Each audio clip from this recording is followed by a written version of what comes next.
Hey everyone, Douglas here, and welcome back to the channel. Today we are going to be discussing everyone's favorite topic, taxes. Actually, more specifically, we're going to be discussing taxing the rich. This kind of movement that is really gaining steam and popularity, especially on the kind of left progressive side of the aisle here in the U.S. And I know recently, as my thumbnail is kind of mentioning, AOC came out in her Met Gala tax the rich dress, and this whole movement's really gaining popularity, and a larger kind of just tax on the top 1%. That whole idea is definitely becoming a realistic possibility, not only in the U.S. but as in the West as a whole. And so I really want to look at and think through, particularly from an MMT framework, what the implications of this might be, and just some thoughts as a whole when it comes down to how we should conceptualize this, and how that might change in the long run, how we might invest and trade. So with that being said, let's just go ahead and dive right on into things. What I've got up on the screen right now is it's a flow of funds model that is broken down in kind of a MMT sectoral balance framework here. And what this is going to allow us to do is really at least make sure we're all at the same starting point when it comes to understanding how taxes function, how they're going to work, and what the implication might be. Okay, and then that will then get us to the next step of, okay, what are some implications that taxing the rich might actually have, okay, in terms of kind of the overall financial economy. So real quick, let's just start with the money story as a whole, right? A government wants to provision itself, right? That's the first step. A government wants to provision itself. It wants an army, wants to build bridges, wants to build some roads, that sort of stuff, right? How does it do that, right? Well, it has to do two things at once, right? It has to both tax its citizens, right? And I'll get to exactly why in just a second. And it has to issue some currency, okay, to pay for those goods and services that it wants, right? So why does it have to tax the citizens? Well, it has to give a reason for the citizens to go get the currency in the first place, right? It's going to create the need for that currency. It's going to drive the use of that currency. And if there were no taxes, no one would ever use a currency. That's what's going to drive the taxes.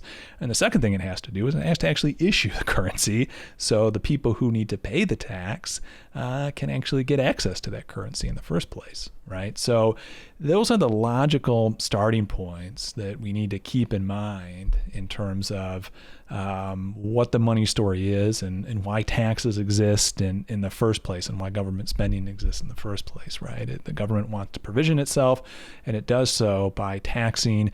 Usually, it starts with like a house tax or something like that. If you want to keep your house, you got to pay a tax.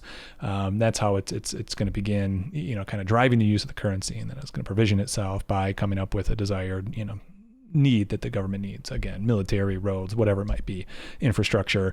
And that's how the money story happens. And so what I've done is I've just bolded the two channels that I'm talking about, right? In green, this is from the federal government, from the public sector into the private sector, right? So in the U.S.'s case, a lot of money is spent every day to private households through Social Security, through various forms of welfare, direct income, federal employees, direct income channel goes to private households. The government will also buy goods and services from private companies, so that's another income channel that finds its way into the private sector as well. And then on the reverse, just as we mentioned, how the money story works, the government will tax both private households and companies as a form of driving the currency, right? And so that's the base case. Now, here's the thing, and this is how we're going to kind of bring it back to taxing the rich. One of the things that'll happen that isn't a tax is when you get a paycheck, or when anyone gets a paycheck, right? You have one of two choices. You can either save that money, or you can spend that money. Now, if you save that money gets saved immediately into the financial sector, right? You're going to put it in a bank or some sort of investment, whatever it might be. It's going to go onto the balance sheet of the financial sector, right? Now, this is still the private sector, subset of the private sector, but it's going to be the financial sector. And if you're a private company, same thing. You're either going to spend that money, so you might buy some goods and services, or you're going to save it, right? You're going to put it into the financial sector. Now, if you spend it, that next person has the same choice. They're either going to spend it or save it. Eventually, right, your money ends up in the financial sector. That's part of the flow. It's going to make it stop in the financial sector and then eventually back out and so forth. So what needs to be kind of understood, or kind of a key point in that, is that the financial sector is going to be where that net savings ends up. And then it's also going to be what the financial sector needs, as some of this is part of an investment, to capitalize itself, right? Because one of the things that's going to happen is eventually the demand for money that the private sector wants is going to outpace the pace at which public sector funding is coming out. And so one of the things the private sector can do is that you can go to a bank and get a loan, and this money is created endogenously within the private sector. It's a loan between the financial sector and the private household. And this will obviously create the money for the private sector to continue to do what it wants to do, in excess of what the federal government wants to do. Okay. Now, here's the thing. If you start to strip the private sector of what is savings, right? Think about that. Anything that's not taxed back that stays in the private sector has to be savings, right? And maybe if your mind works a little bit better in an accounting framework, right? The liability side of the federal government, right? That would be its spending, right? So the whatever, I don't know what the deficit is off the top of my head, but whatever the trillions of dollars the deficit is right now today, right? Whatever that is, by definition, that has to be what the non-government sector has as savings, right? The asset side of all the non-government sector, that would include even the foreign sector, would have to equal what the public sector has for its liability, for its deficit, right? So the surplus is on one side, deficit on the other. Okay, simple accounting, right? And so if you start to shrink the savings, and the way to do that is through taxes, right? Through funneling money out of the private sector into the public sector, right? You're shrinking the savings. Well, what's that doing? That's shrinking the money that is now in the financial sector, right? And so what will end up happening is the demand for money will continue to outpace the supply of money from the federal government, and you will get a credit bubble. Okay, we saw it in 2000, we saw it in 2008. It's an inevitability, especially given the regulations that are, currently on the, within the financial sector. We will see a credit bubble, right? We've seen it happen before, and we'll see it happen again. It's kind of how the money system works. And so this is the risk of taxing the rich, is you're going to be removing financial assets in the form of money out of the financial sector. And you will, force the financial sector to leverage up to continue to meet its demand for money so the economy can continue to grow. So this is one major factor to think about, right? So if there is going to be a tax on the rich, on the ultra wealthy, as is being proposed, you need to offset that by some sort of provision to everyone else that you're not taxing. Okay, and that can happen. It's not that it can't happen. It's that's the risk. If that delicate balance isn't handled perfectly, you will get a credit bubble to emerge. Okay, the next thing to think about too is, when they mention the rich and who the rich are, a lot of the wealth of the rich is tied up into 401ks, into various financial instruments that are in the financial sector. Well, as it turns out, a lot of the wealth of the middle class is also tied up into those same assets, whether it be through pensions or 401ks or what have you, right? So you could increase the tax on income of the ultra wealthy, so be it.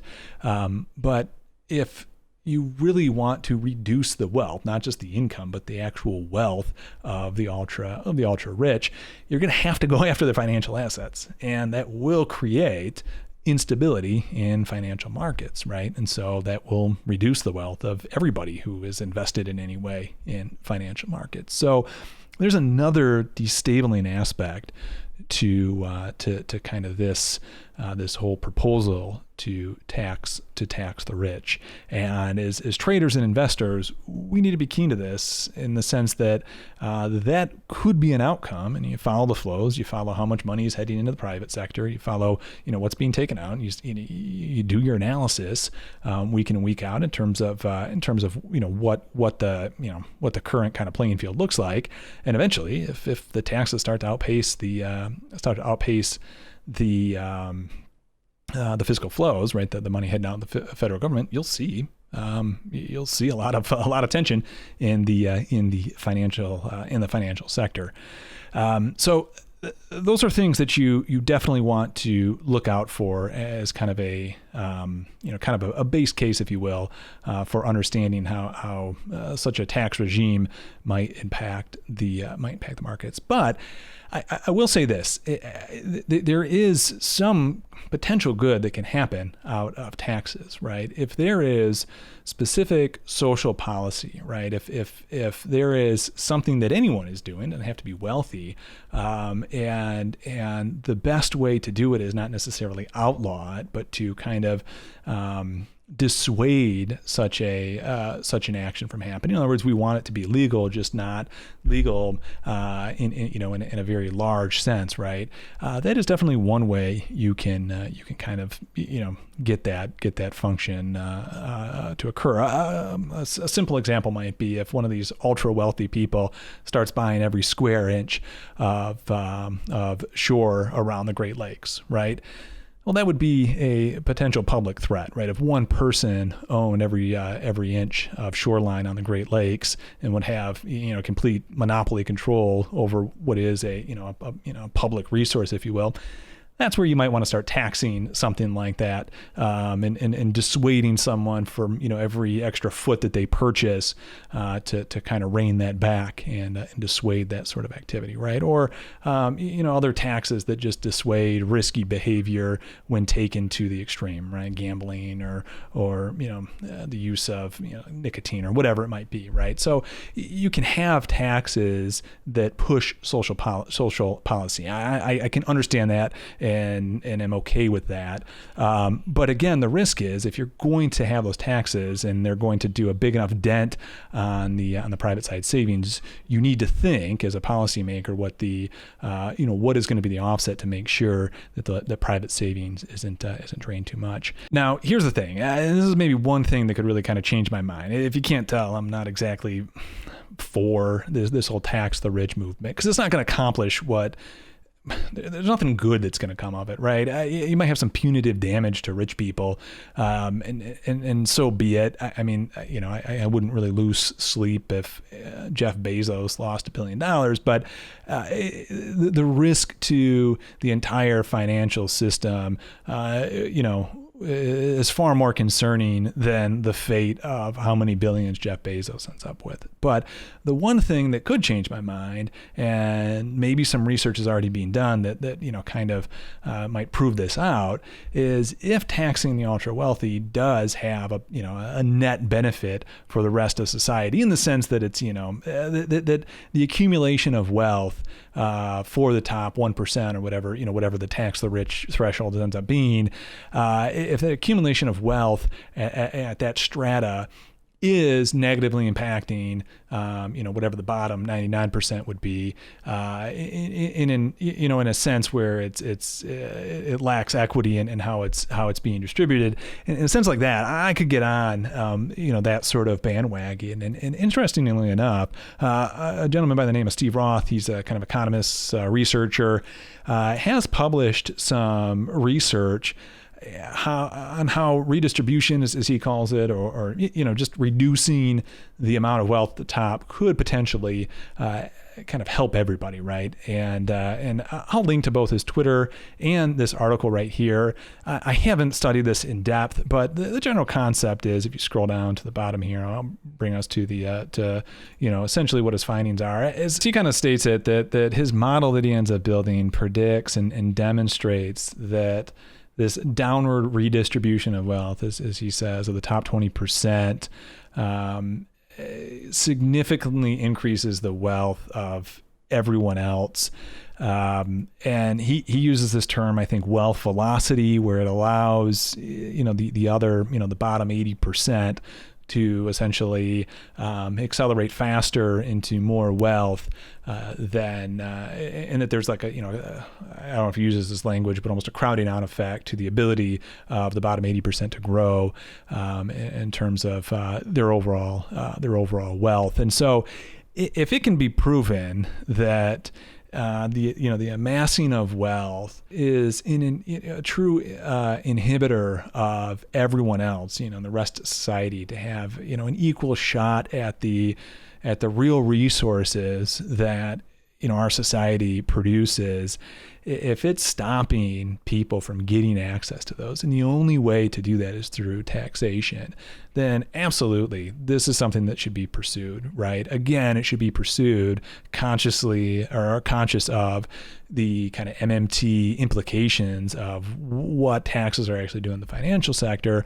But if the benefit is going to be for everybody to have better access to whatever it might be that they might want access to, from healthcare to even just vacations or whatever it might be, then it's worth researching. But I would be very concerned that I wouldn't have to be concerned. This is not the message that's being promoted currently, and the message is very much more punitive to the rich, as though that's going to solve any sort of problem. So, like I said, I'll link this research, and you can certainly think through it on your own and come to the conclusion, whatever conclusion you might. But regardless of what the messaging ends up being, if the taxes are not offset by some sort of spending back into the private sector, we will see some rough times ahead. So keep an eye on the news, keep an eye on policy decisions. I watch the tax flows myself quite often. I definitely watch the fiscal flows week in and week out,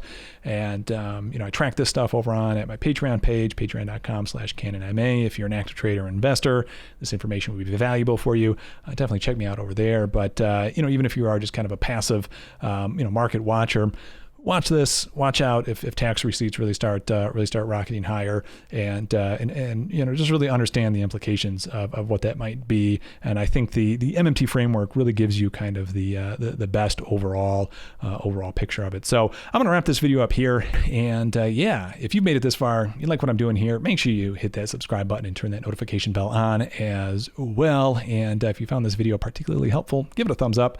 Helps the YouTube algorithm, and helps the channel keep growing. And like I said, if you're an active trader, active investor, and you find this sort of kind of technical analysis merged with MMT macro analysis intriguing, check me out over at my Patreon page, patreon.com/CannonMA. Multiple updates there each week, analysis of charts, markets, show you every one of my trades. I'm a pretty active trader, and check me out over there and see if it's something you are interested in. Anyway, I will call it a video here. So good trading, everyone, and we'll talk to you next time. Bye-bye.